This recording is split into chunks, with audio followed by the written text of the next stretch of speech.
The backlog at Beitbridge border post is showing no sign of easing anytime soon. Hundreds of trucks have been stuck there for over a week, and drivers are running out of food and water.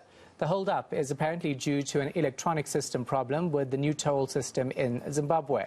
Manqoba Mqunu is following the story for us. He joins us now live. So we have been hearing of chaotic scenes at the border for the past week or so, right? Is it getting any better?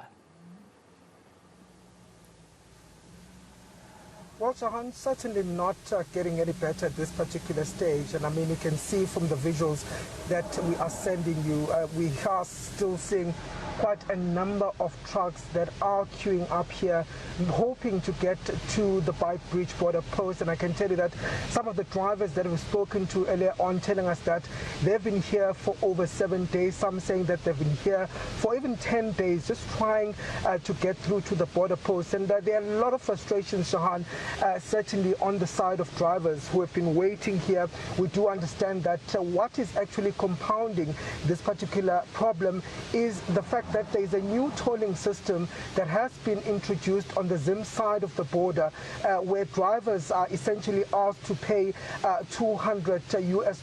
But the drivers that are not from Zimbabwe have to pay this money cash. They're not being allowed to use any electric or cards to make their payment. So this is causing further delays at that particular side of the Zimbabwean border post. But in terms of the South African side, many drivers here are saying that this is quite frustrating. They've been waiting in these queues, and you'll understand, Shahan, that there are no ablution facilities here. There's no food, there is no water here. So it really is turning into a humanitarian crisis, according to some of the drivers. And they're saying that they're quite worried, given the situation that we saw at the Beitbridge border post in December, where there were also fatalities that were reported due to the issues that had been at the border at the time, with the issues of people getting into the Beitbridge border post. So certainly a lot of frustrations here from the drivers. But I did speak earlier on to some of the drivers who really did express their frustration about this particular system. Here's what they had to say. From Monday up to now, we've moved for about 5 kilometers. Today is Friday, that's 5 days. And we haven't reached the point where we are supposed to be at the border. We are left with about 4.5 kilometers to the border right now. Are you fearing for your lives, given that, you know, there are criminal elements, and do you think that perhaps this is slowly turning into a humanitarian crisis? Precisely. Our lives are at a very, very big risk. Because these guys are pouncing on us, they're coming with guns, machetes, knives, so our lives are at a very, very big risk. So, Manqoba, we're hearing from the Home Affairs Minister as well as industry that there seems to be a problem in Zimbabwe with a new system. Have we been able to get any information from Zimbabwean authorities on what's happening?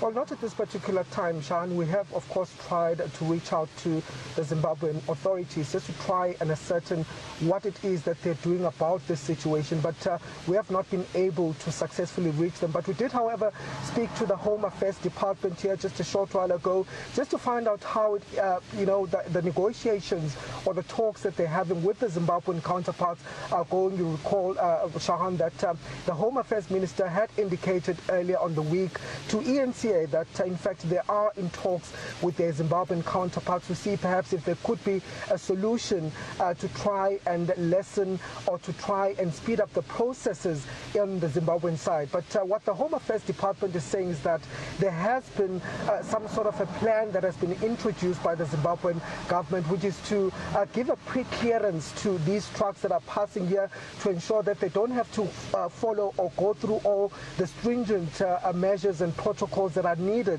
when they get to the Zimbabwean side of the border. So they're saying that they're quite hopeful that this will help to alleviate the traffic. We understand that there's also a green lane that has been initiated, which is sort of like a fast lane, Chan, where these trucks that have been processed will be able to filter through without having to wait for longer periods at the border. But of course, that on the road, when you look at the situation currently, it hasn't been visible here, because many of the drivers that we spoke to say that, they've literally or barely moved from where they are. In fact, one of them that I spoke to earlier on saying that, he arrived here this morning about 3 o'clock this morning, but he's only moved just a few meters from 3 o'clock this morning. And we're talking about 3 o'clock in the afternoon when I spoke to him. So in 12 hours, he says that he only had moved 12 or 500 meters. So you can tell that the situation is far from being better. And of course, we're yet to see whether any of those interventions by the Zimbabwean side to try and alleviate this will actually bear any fruit. All right. Thanks for the update. Appreciate it. Our reporter Mangoba Mkuno.